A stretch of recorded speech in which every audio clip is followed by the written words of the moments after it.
With pick number 12 of the national draft, Richmond selected Taj Hotton, the 182cm midfielder slash forward from Sandringham Dragons.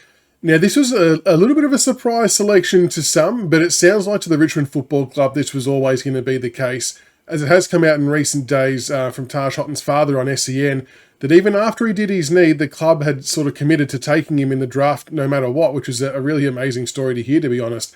Taj has obviously had a well-documented ACL injury in the very early parts of the season. Now, he should be, I think he's already back running, and I would anticipate he should be available to play by the mid-year bye, maybe even before that, just depends on how slowly they want to take the recovery.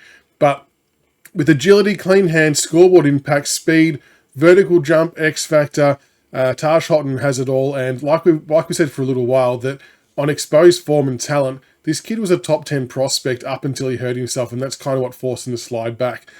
Looking at some notes here, so all these draftees do pre-season testing numbers as well, like the combine test, and he would have actually placed third in the 20-metre sprint with a 2.88, second for the running vertical jump with 93 centimetres, and he would have actually placed first in the agility test with 7.807 seconds, which is what he tested in this pre-season before the injury. So they are very, very good numbers that stack up very well against all the other candidates, and it's any wonder that he was, touted as one of the top 10 picks.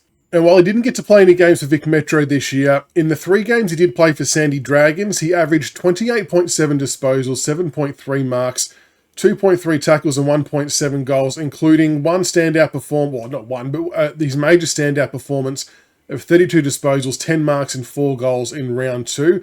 And he was also named best of field for Hailebury's opening 2 games as well.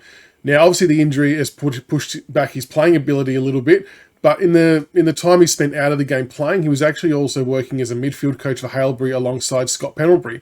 So being able to pick the mind of the great Pendlebury is a very good thing as well. Now, I know we would love to see him play sooner rather than later, but I dare say we might take our time with him in his recovery. Thankfully, our new fitness and conditioning staff are well equipped to handle ACL recoveries. Like I said, I feel like he might be ready to go by mid-season, if not earlier, to be honest. But we might see him roll through some VFL first, just to make sure he gets the fitness base up. He's going to have to do some type of mini pre-season, I imagine.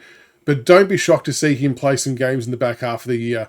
He has absolute ability, and I think as soon as he's fit and ready to go, we will see him in the senior side pretty quickly, I dare say. So, Taj Hotton, welcome to the Richmond Footy Club, and we are absolutely thrilled to have you and cannot wait to see you light up the MCG.